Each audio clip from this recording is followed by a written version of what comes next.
मुझे कई लोग कहते बापू आप सत्य प्रेम की करुणा की बात करते हैं तो अच्छा तो लगता है, लेकिन सत्य बोलना मुश्किल हो जाता है। सत्य व्यवहार में सीधी सी बात, मैं आपसे निवेदन करूं सत्य बोलना ही चाहिए, लेकिन सत्य न बोल पाओ तो कम से कम प्रियम वदा हो जाओ। यद्यपि कहा तो है सत्यम प्रिय हितं चयत, सत्यम वदामि प्रियम वदामि, दोनों जुड़े। लेकिन मैं आपसे राहत दूं, मेरे लिए और आपके लिए एक बीच का मार्ग निकाल कि चलो सत्य वदाम हम ना हो पाए, कम से कम दूसरों से बात करें तो प्रिय वदाम तो हो, मीठी बोली बोलो, मीठी बोली बोलो, अच्छा प्रिय वदाम। ये प्रिय वदाम इसका मतलब सत्य का निषेध नहीं, कोई गलत अर्थ ना निकाल, सत्य तो सत्य है, लेकिन हमारे जैसे यदि न कर पाए तो प्रिय वदाम तो हो, प्रियम वदा हो सके, सॉरी प्रियम वदा हो सके। मैं क्यों प्रियम वदा शब्द का प्रयोग कर रहा हूं? बुद्ध के काल में एक महिला हुई है प्रियम वदा, तथागत की भिक्षु की जुआनी, एक तो जुआन तथागत राज परिवार में पला, शरीर सौष्ठ गजब का था, और इसमें भी भिक्षु बन गए। वो देख ली, देख आदमी को श्रृंगार करता है साहब, आदमी को और सुशोभित करता है। भरत बाबू गोपीचंद અને ભરતૃહરિ બે એક જગ્યાએ ગુફામાં બેઠા હોય ત્યારે કેવા રૂપાળા લાગતા, पूरा नाथ संप्रदाय उससे गौरव लेता, कैसे लगते होंगे ये योगी।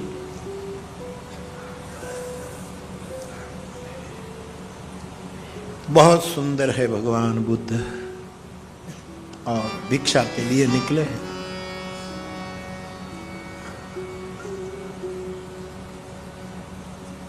प्रियमवदा भी युवान है। बुद्ध प्रियमवदा के आंगन में जाकर भिक्षा पात्र रख करके खड़े। बुद्ध ने अपनी नजर उठा करके प्रियमवदा के सामने न देखा, साधु का शील, लेकिन प्रियमवदा एक नजर से बुद्ध को ताकती रह गई।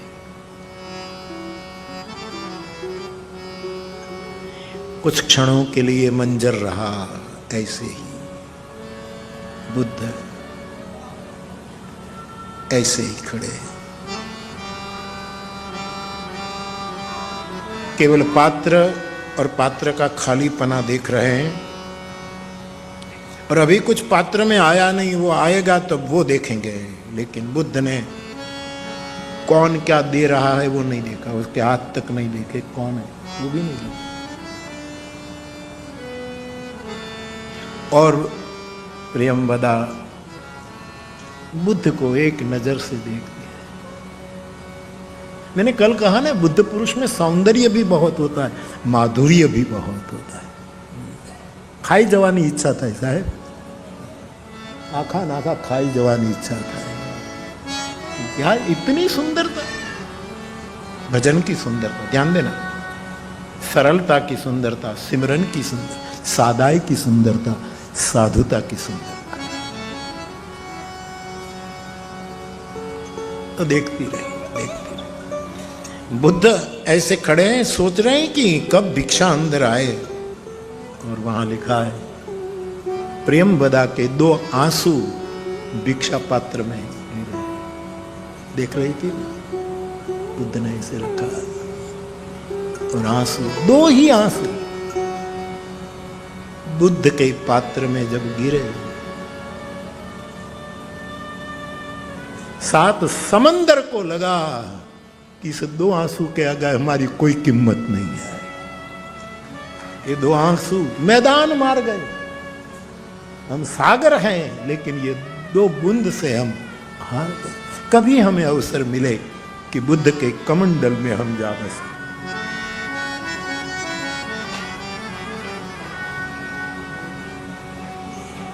बुद्ध ने देखा आंसू दो गिरे हैं, भिक्षा पात्र ऐसे करके बुद्ध निकल गए। साहब हरीश भाई, सालों बीत गई, फिर बुद्ध वहां गए नहीं, वही दर पे भिक्षा लेने नहीं गए। वो प्रतीक्षा करती रही, करती रही, करती रही, करती रही, और उम्र शरीर पर काम करने लगती है। कहते हैं प्रियंवदा बहुत रोगों से पीड़ित हुई। शारीरिक रोग तो हुआ ही, लेकिन विरह के रोग के, विरह मन का रोग है, लेकिन ये मानसिकता शरीर पर भी तो असर करती है। शारीरिक रोग जैसे मानवी के मन पर बीमार होगा ना, मन चिड़चिड़ हो गई, मन चिड़चिड़। और जिसका ये दोनों अरस-परस है, मन की बीमारी शरीर पर असर करती है, शरीर की बीमारी मन को थोड़ा थोड़ा वो करती है। प्रियंवदा बीमार हुई। अब खबर नहीं कितना रहेगी, लेकिन बाबा घटना यह थी कि उनकी आंख बुद्ध को देखने में जिस तरह अपलक थी वैसे ही रही। परिवार वाले कहे किसको देखती है, किसको? जैसे महाभारत सीरियल में आया, सतत प्रतीक्षा अपलक अपलक अपलक, अनिमेष। जब से बुद्ध को भिक्षा दी तब से ऐसे ही रही।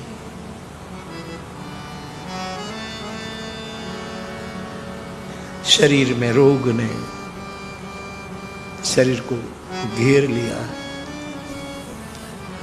सालों के बाद की ये बात है।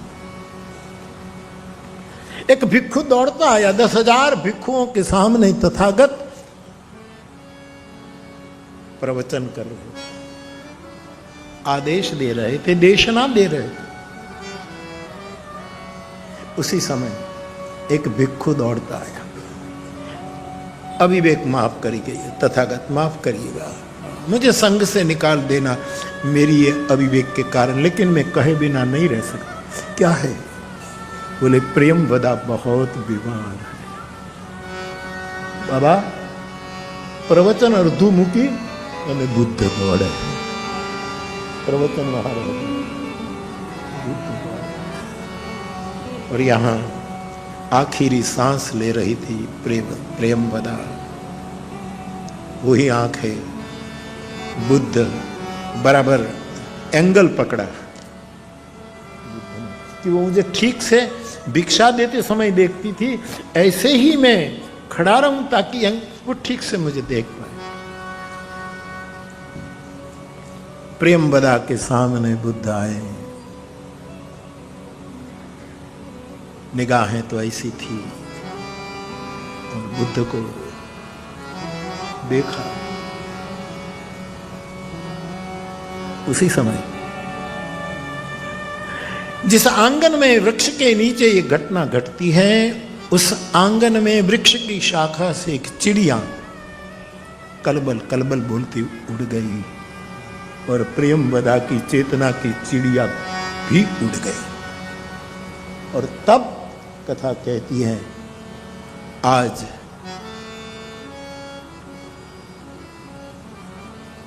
प्रियंवदा के चरण पर बुद्ध के 2 आंसू गिर गए। हिसाब देखिए, हिसाब देखिए, 2-2 आंसुओं का विनिमय देखिए, अंतराल वर्षों का है। हरि ना विसारे, यानी हरि ना विसारे, ये यथा माम प्रपद्यन्ते तथैव भजाम्यहम्।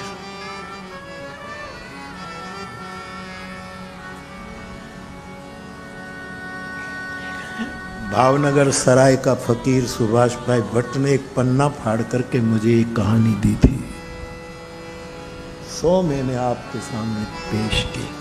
चलो सत्यवदा हम न बन पड़े, लेकिन प्रियंवदा तो बने। प्रेम क्या नहीं कर सकता साहब?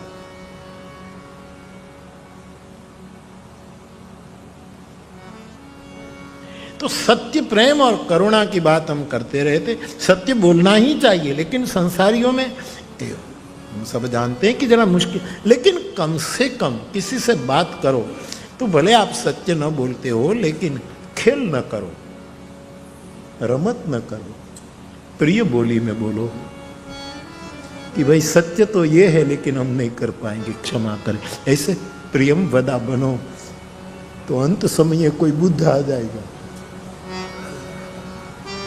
कारण કે છેલ્લી ઘડીનો અવસર બહુ મોટો ગણાય। છોકરા સવા બાપા શું કહે છે? प्रियम वदा, प्रेम जो पकड़ में आ जाए साहब, कभी आपको कुछ छिपाना पड़े, लेकिन कह दो कि भाई हम नहीं बोल पा रहे हैं, लेकिन प्रिय शब्द में कह दो।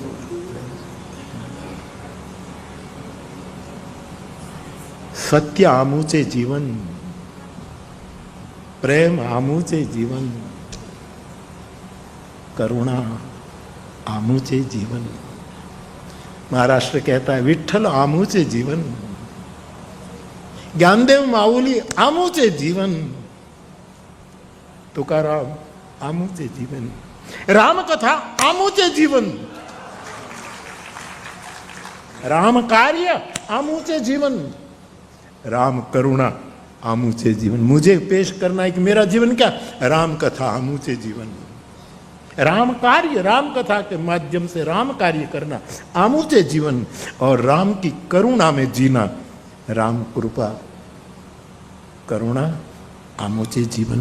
जैसे महाराष्ट्र में विठ्ठल आमूचे जीवन, विठ्ठल आमूचे जीवन, आमूचे जीवन, माऊली ज्ञानदेव आमूचे जीवन, जगत गुरु तुकाराम आमूचे जीवन, एकनाथ आमूचे जीवन, नामदेव आमूचे जीवन, समर्थ रामदास आमूचे जीवन। तो बाप प्रियम वदा, मुश्किल है। कभी कभी मैंने देखा सत्य बोलने वाला प्रिय सत्य नहीं बोलता, हम सत्य बोल रहे हैं, तोड़ी ना के हमारे हाथों बोलिए। सत्य शस्त्र नहीं है, सत्य औषधि है। कई प्रकार के घाव की रूज के लिए प्रिय सत्य वचन एक औषधि का घाव वो कर देते। सत्य शस्त्र नहीं है। कई लोग बहुत कड़क सत्य बोलते हैं, ना को। इसलिए बहुत कठिन है प्रेम, बहुत कठिन है डगर पन घटकी। ये राजमार्ग नहीं है साहब, पगडंडी है। कोई विरला चल चुके हैं। राजमार्ग पर तो ट्रैफिक जाम हो, लेकिन ये प्रेम की पगडंडी है। वहां कोई चैतन्य, वहां कोई ज्ञानदेव, वहां कोई तुकाराम, वहां कोई नारद, कोई भी उस पगडंडी पर चले।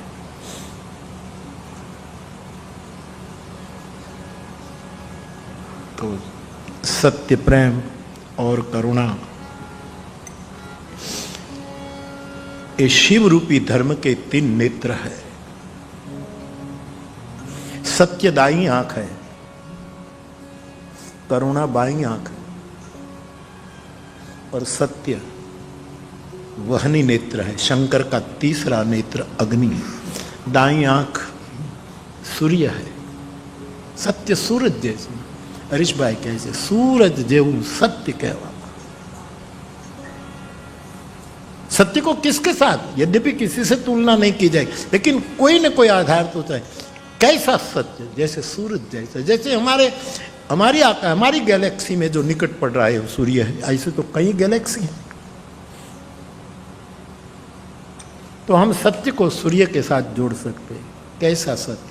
सूरज जैसा।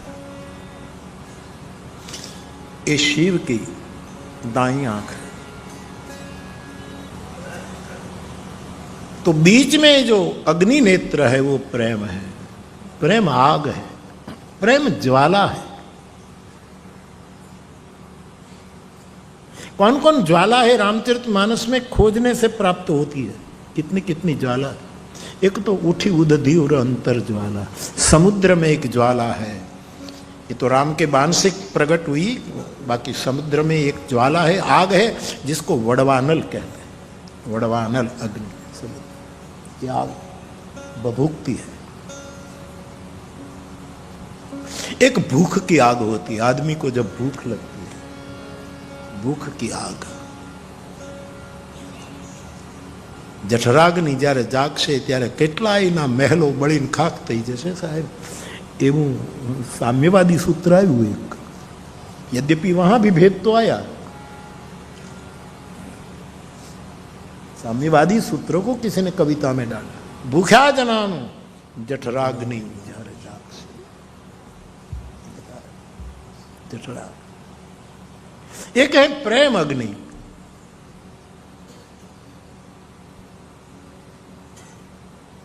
न हाव बड़ी जवा दे न जीववा दे, जला दे तो बात पूरी हो जाए, लेकिन न जिए न मरे। विरहाग्नि। और एक अग्नि होता है क्रोधाग्नि, क्रोध का। जेहि बस नर अनुचित करहि चरहि विश्व प्रतिकूल। क्रोध। और एक हम सब जिससे परिचित हो, ईर्षाग्नि, ईर्षा की अग्नि, जो भीतर भीतर हमें खाक करती है। ईर्षा, ईर्षा, ईर्षा।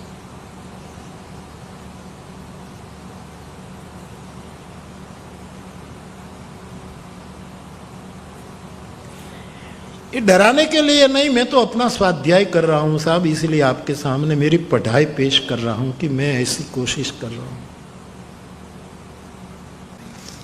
तो दाई आंख है सत्य, बाई आंख है करुणा, मध्य आंख है प्रेम, और वो अग्नि है प्रेम की ज्वाला। तो कुछ ज्वालाओं की बात मैं कर ले लगा, इसमें ईर्षा की ज्वाला। आस त्रास ईर्षा की निवारक। सनत कुमार कह गए, मैं बीच में भी भूल गया, कि हे प्रभु हमारी ईर्षा को मिटाओ, हमारी ईर्षा को मिटाओ। विनय विवेक कहते हैं, इतने को हमको बढ़ा दो, इसका आप विस्तार करते हैं।